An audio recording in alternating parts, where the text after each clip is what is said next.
This is Byron Lazine and Nicole White, and you are tuned into episode 175 of The Real Word. Word is up. What did you text me the other day? You were watching old Real Words or some type of highlight reel? It was a highlight. I said we used to be funny. I said... You said we used to be fun. You said we used to be fun. Yes. Now we're not fun. In the comments, have we lost our fun? We've lost our fun. Nicole's right. We've lost our fun. What do you mean by that? Well, you know me. I used to like our cold openings being recorded, and I don't know. It seemed to be a little bit more fun, but I also am mindful of the fact that it was the highlight reel. So I'm certain if you were to rip through the last 100, maybe you'd find others. But I mean, we had fun. It was like old school. I mean, I got to see my hair change. Do you want off the show? That's not at all what I said. Not. Then I fell into our Hold the Mayo videos too, but that's another conversation for another day. But was last year more fun than this? We've only done one lobster roll review. No, it's just it's everything changes which is great. I'm not complaining. Everything sort of changes as you grow and progress, right? Like so. It was fun. We had fun. I still have fun, but you're still having fun. All right. Yeah, it's just different. I want to make sure you're fully in. Oh, I could have fun in a paper bag, so don't worry about me. Yeah. All right. Maybe we'll try that next episode. All right. We've got some really good rackets and an interesting marketeer. We're going to talk about regrets in home buying first. Then we're going to go right into why buying online leads will put you out of business. This is an opinion piece from Chris Lindahl, who's by far one of the best team leaders in the industry, in the history of real estate. I'll even go as far as saying that. And then we've got a crypto topic that relates to real estate. So Racket number one from CNBC, 64% of millennials have regrets about buying their current home. We're going to get into why right now. Now, just to be clear, when they say regrets, they mean one or more regrets. So it could just be one regret. But 64% of millennials aged 25 to 40 have some type of regret about purchasing their current home. This was a poll from Bankrate, which polled 1,400 U.S. homeowners. So I guess, where were those 1,400 coming from? That they didn't get into all of that, but I think that would maybe impact it a little bit. 45% of Gen X, age 41 to 56, had regrets, and 33% of baby boomers, ages 57 to 75, had some type of regret. So all in all, 43% of homeowners have at least one regret about their current home. But millennials, current home. Millennials was the outlier of being higher than everybody, 64%. So Nicole, let's go through the most common regrets about purchasing their current home. What are they? So again, I will say though that I do appreciate the fact that there's a graph here. Yeah, we'll post the graph. We've got the graph. Pop it up. Byron loves popping up the graphs. Pop it up. But it's comparing though to, because again, if you look at the bottom, homeowners overall. So I think it's, at least they're sort of giving you a comparison, because I think that's helpful. Because when you first read this article, you think that millennials are just a pain in the ass, right? Like, are they ever happy? But it's helpful to see how they compare to the others. But always happy. Well, you're a millennial. Yeah. All right. How do you feel? Technically, according to this, you'd be a millennial. I'm the cusper. I'm the cusper. Well, here in this article it says ages 25 to 40. How old are you, Nicole? I am 40. I guess am you'd there. be in. I wasn't interviewed, but but anyway, homeowners' most common regrets about purchasing their current home.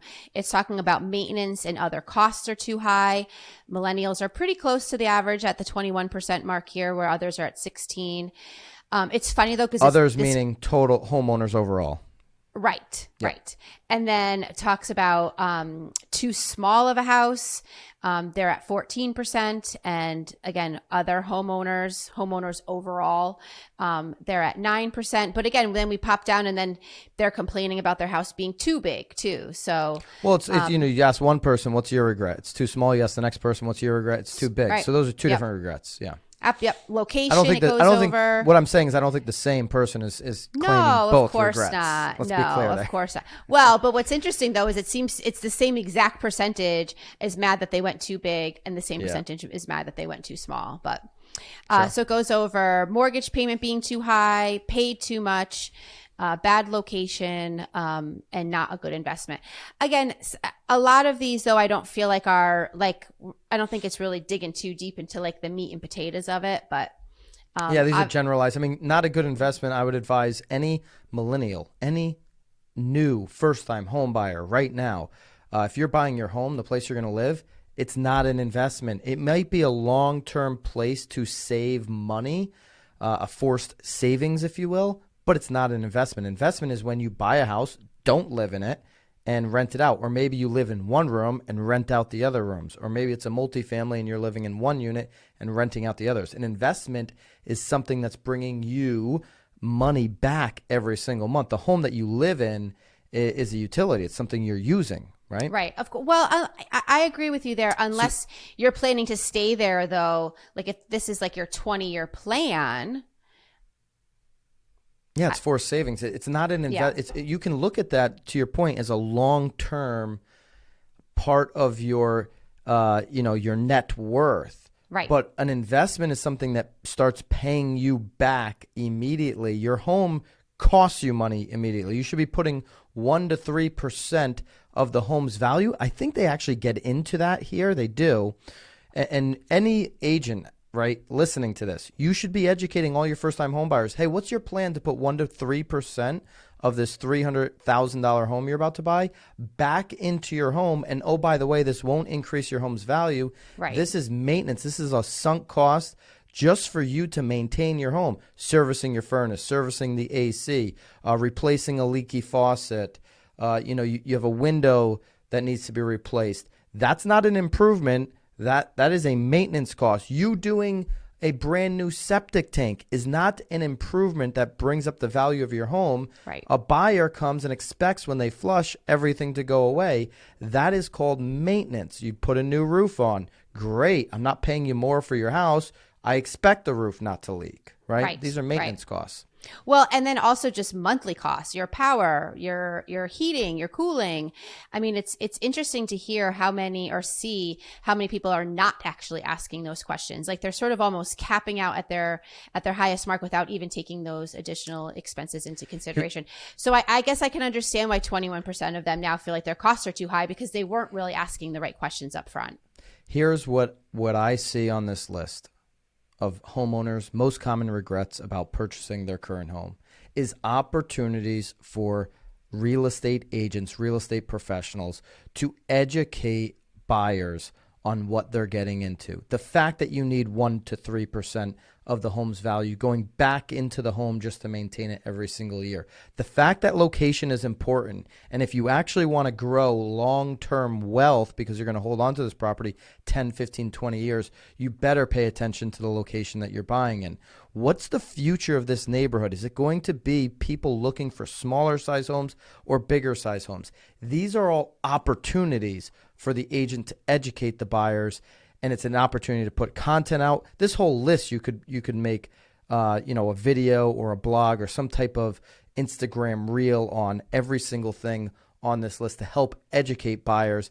And certainly these are conversations you should be having with every single one of your buyers. Don't be afraid to tell buyers not to buy unless they're willing to put 1 to 3% of the home value back in for maintenance, not improvements. Improvements is on top of that. Look at you. It's just the best buyer agents have these conversations up front. You have to. And again, especially this like too big, too small. I mean, it's like open up the closets. Like let's go back through. Like, or hey, this is perfect. There's a basement or an attic that could eventually be transformed into something. But yeah, no, I agree with you. Look at you throwing out some reels, some real idea. Maybe you're giving yourself some real ideas. Well, I actually did a reel on this article already. You did? Yeah. When did I miss it? Well, you miss a lot of my Instagram I don't. content. I like all of them. I haven't missed one in a while, but I did miss this one. Bobby, go ahead and flash my Instagram handle. You can leave Nicole's off. You can put Nicole's up too.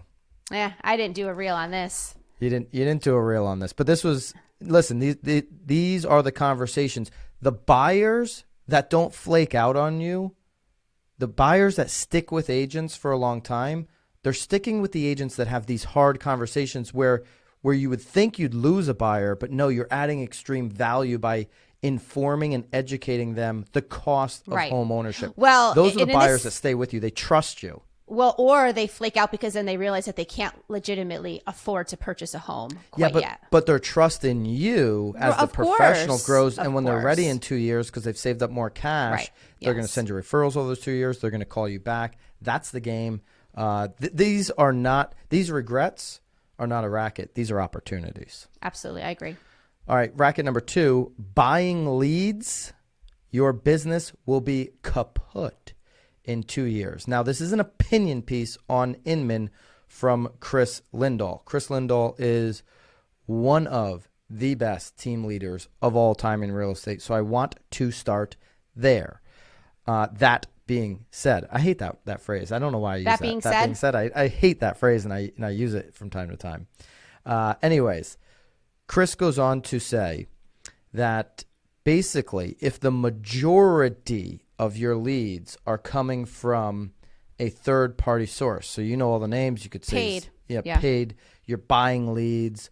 I would even assume that he's talking about the third-party referral sources, right?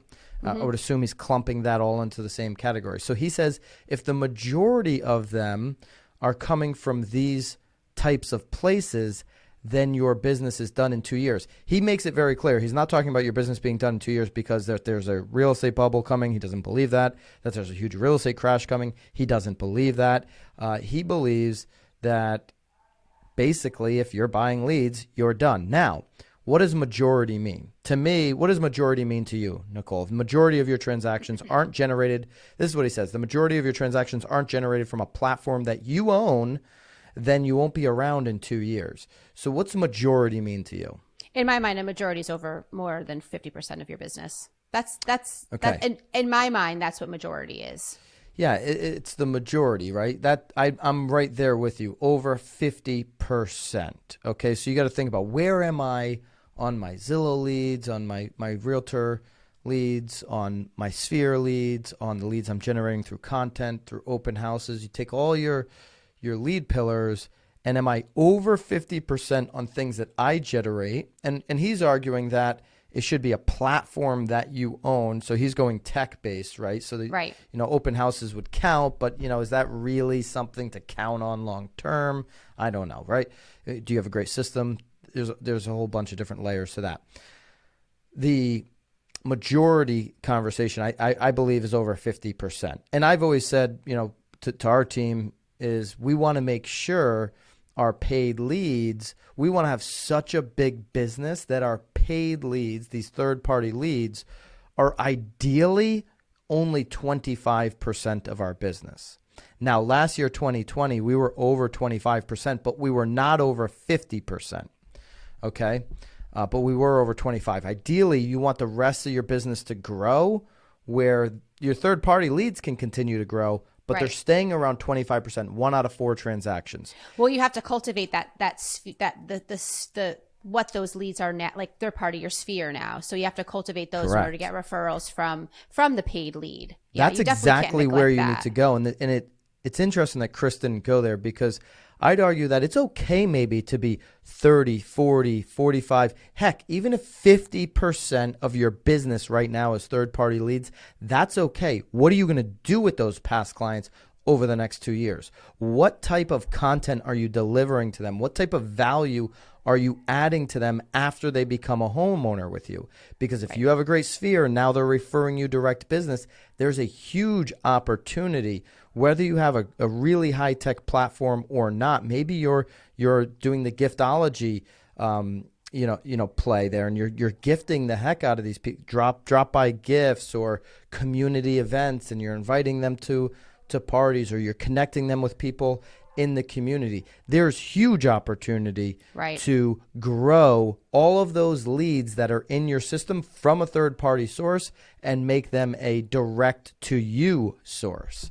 So I like loading up over the next 2 years. I don't think you're going to be kaput, even if you're 50%, if you're paying attention to how to add value to them long term? What's the lifetime relationship with those clients look like?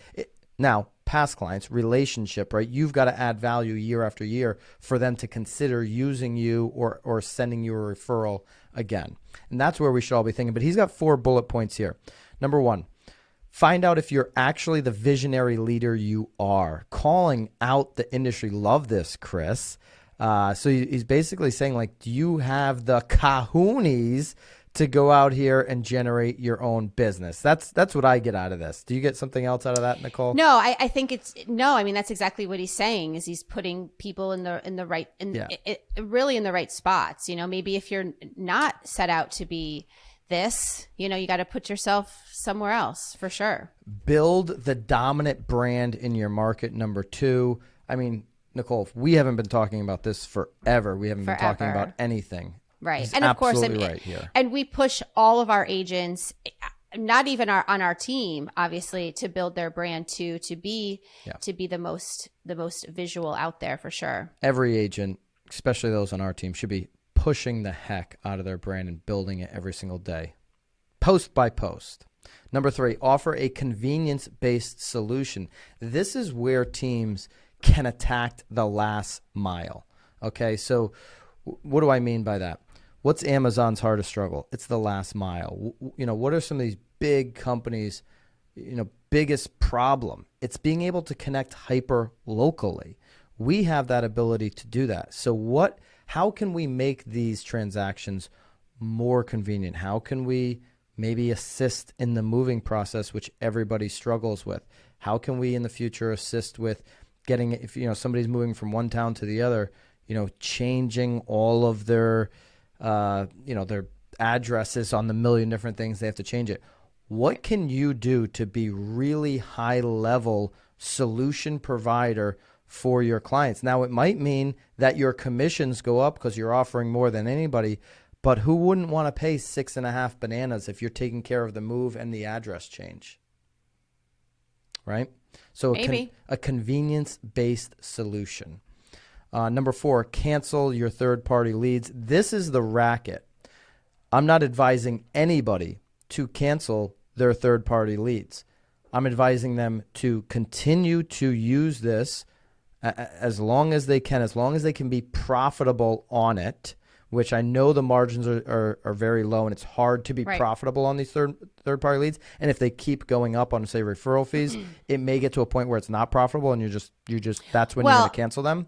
And I think that that's really what he's talking about here, because earlier in the article, he's talking about how a lot of restaurants were really relying on like DoorDash and things to deliver the food, but they were starting to charge an exorbitant amount of money to actually get the food to the individuals. So, but again, these restaurants were now relying solely on these DoorDashes because they never came up with their own system. So again, what you're saying there, I think, is what he's leaning towards here, is that it could eventually get to the point where the referral fees just don't even make sense anymore. So you have to come up with an alternative, or at least start working the leads that you have now. Like you said, maybe don't cancel today, but at least make sure that what you are gaining today as a lead, you are cultivating, so that in 2 years, when it gets too expensive, you at least have that back end. Yeah, I'm calling Racket on this because you shouldn't cancel now, because you can build your database so sure. So much right now. And if you're even in 2 years, if you can still be profitable on it and you can keep it 25% of your business, don't give up that market share. Don't give that up to somebody else. Right. Have a division that can work those leads. Do not give it up. Don't cancel it just because you want to. So I'm calling a little bit of a racket on that. But listen, Chris is way smarter than I am. He's built a way bigger business, and he's legit. So I'm not discounting this either. So that's linked below. That's an Inman article. Love your thoughts on what you should do with third-party leads. Are you buying? Yes or no? Love to know. All right, Marketeer of the Week. It's a little bit of a stretch for the marketeer, but there's an angle to this, okay? Well, it's your angle. It's so all over my head. Okay. I still like paper and pen. Yeah. So to go to a Bitcoin fake says the meme based doggy coin, I'm out. Says I'm the out. girl. I've never seen you have cash on you, by the way. So you're not that old school. All right. Property sale in Rhode Island. First in the nation to be paid in Dogecoin. Kyle Saboth, the Century 21 agent who topped Real Trends and Tom Ferry 1,000 ranks in 2020 for individual transaction sides, recently represented a client in the sale of a vacant plot of land in Providence, Rhode Island. Okay. Now, this was a listing, and the seller made it mandatory that he would only sell if he was to receive Dogecoin for the sale. So he only wanted cryptocurrency. It's interesting because investors right now that are selling real estate, they're selling a hard asset. Well, what the heck do you put that money into? You're not taking an US dollar and putting them into the savings account. That's stupid. You might as well just keep your real estate. And so this particular investor said, I'll sell my real estate, but I want crypto back because I feel like that's a safer place for my cash to be sitting. So I don't want to go cash, convert to US. I want you to just give me Dogecoin. Here's where I think the marketeer of the week comes in. What an opportunity every single day. And this is what we're doing right now on this clip. We're going to clip this out and we're going to have cryptocurrency in the headline on Instagram. What an opportunity for you as the local real estate agent to be talking about sales or to be, engaged with a sale like Kyle over in Providence, Rhode Island, that is around cryptocurrency. What if you're the first person educating your community on cryptocurrency and how it relates to real estate? In the headlines every single day. You can go on CNBC, Market Watch, Wall Street Journal, whatever. Every single news publication every day is talking about crypto. So why not ride the wave? Why not ride these trends and put out some content yourself around this that'll inevitably pop a little bit because everybody's talking about it? Here's the other thing. Get educated on this because blockchain and crypto is going to change the way real estate is transacted in the future. I'm not talking about 2020, 22 or 23. I'm talking about into the future. Talk to any one of the attorneys or title, companies that you're working with to transact real estate right now. They're all saying the same thing. It's going to hit them harder than it hits us, by the way. But blockchain and crypto is going to change the way, specifically blockchain, the way real estate transactions are recorded. It's going to make it a lot seamless, a lot faster. You can mark my words on that. You can clip this one out in 5 or 10 years and see what's happened to the way real estate transactions. We're not going to continue over the next 10 years going to the little town hall like in our market and you're recording via paper and all this crap. That's going away, guys. That is going away. So get educated on this. Ride the wave right now of the crypto and produce some crypto real estate content. Kyle's the marketeer just for getting himself into Inman on this Dogecoin sale. I love it. It's all very interesting. Again, as you read the article, it talks about where the money was worth when the contract came together and then where it was by the time it closed. I mean, the guy made money just while the contract was closing. So again, all very interesting. But again, it's so over my head. A couple months ago, I'm like, I'd rather buy real estate. And generally speaking, I would rather own real estate than crypto. But on this big dip, I bought the dip, Nicole. I bought some Bitcoin. I bought some ETH. I bought the dip. I got to say, I did it because I'm like, you know what? I don't want to be the one. You don't want to be that guy. I don't want to be the one guy on the sidelines. Yeah. 10 years ago. Yeah. Exactly. So, what do they call that? FOMO? Is that FOMO? Ray Dalio just announced that he bought Bitcoin. Kevin O'Leary buys Bitcoin. Obviously, Elon bought $1 billion in Bitcoin, and he's been beating Bitcoin up a little bit, but he flip-flops every single day. He hasn't sold his billion, so what does that tell you? When these kind of people, Ray Dalio, Elon Musk, Kevin O'Leary, are buying Bitcoin, it's something to pay attention to. And Byron Lazine? Not me. Bitcoin? No. I'm a follower. I'm a follower of what they're doing. So, I think creating some crypto blockchain content that relates to real estate is a smart play for your YouTube, Instagram, whatever. Well, especially now, and again, I mean, I know that I'm just sort of small potatoes here, but Big potatoes. I'm really not. Sweet But potatoes. again, I don't know it, so I'm certain a majority of the consumers don't understand it. So why not be the educator? I mean, why not? And by the way, you can be an educator without fully understanding it because nobody really understands what the hell they're talking about. Well, but again, in this situation, in terms of, you know, the upside and the potential, obviously downside, because it does, again, in this same contract, it sounds like they lost a little. But again, be the resource, be the introductor of it. I think there is certainly an opportunity since we're sort of still at the very beginning. For sure, very beginning. And when you get a basic education around blockchain, and then you talk to an attorney, just talk to one of your local attorneys, title companies that knows a little basic information about blockchain. Is this going to change the way we transact real estate? And just let them talk. You're gonna, if you have a little bit of an understanding about it, you're gonna be like, whoa, yeah, this is going to happen. It's not an if, it's a when.